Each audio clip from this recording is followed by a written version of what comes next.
kabiyaheros, dito tayo sa may Oro Frontier Cargo. Papadala tayo papuntang Cagayan de Oro City. Dito yung papadala natin mga kabiyaheros. 4 na gulong. Ayan, radar 275-65 18 275-65 18 radar 80 Pro. Ito yung order sa atin through online, binayaran niya through online mga kabiyaheros. Si Sir Gio Gorgel, tama ba? Yan, papuntang Cagayan de Oro City. Kaya shout out sa iyo boss, idol bossing. Maraming salamat sa iyong pagtitiwala sa amin.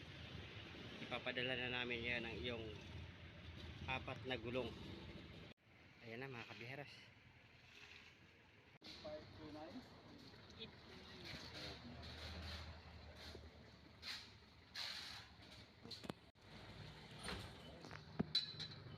May markings. Sinasakay na mga kabiyaheros. Sinusukat na. Oras sinukat na po. Ayan. Lare. Sakay na yun. Sakay na sa container. Diretso pala sakay sa container.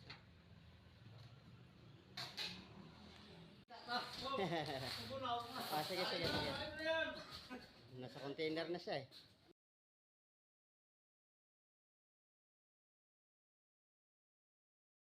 Tapos na tayo magpadala mga kabiyaheros. Ito yung ating resibo. 4 na gulong. Ito si Sir. Papuntang Cagayan de Oro City. Yan. Andun na yung gulong natin. Yan. Sa loob yan. Pero meron pa tayo papadala. Dalawang Monster. Ayan. Papunta naman Jed's Cargo.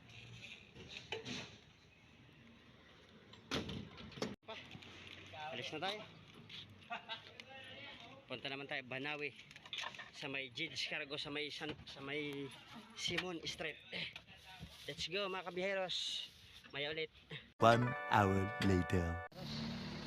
Dito na tayo sa may AP Cargo. Hindi pala to sa Jed's Cargo ipapadala. Dito pala sa AP Cargo. Mali yung kanina, kala ko sa Jed's Cargo. Dito tayo sa Jed's ay AP Cargo. Baka padala natin dito. Bangin muna natin dito. Ayan. Ilan? 37. Sige. Barko lang, door to door. Papuntang Maasin, Leyte.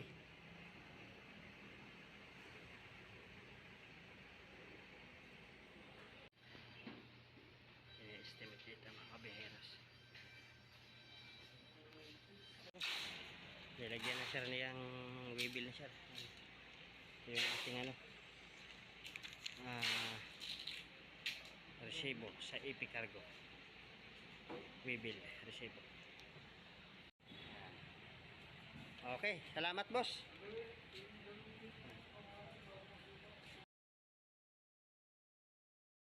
Ayan, tapos na tayo mga kabiyaheros. Dito sa AP, padala. Uwi na tayo. Let's go. Bye bye, maraming salamat. Salamat sa mga nagpadala or bumili through online dito sa Jacob Car Center. Maraming salamat mga kabiyaheros. Bye bye.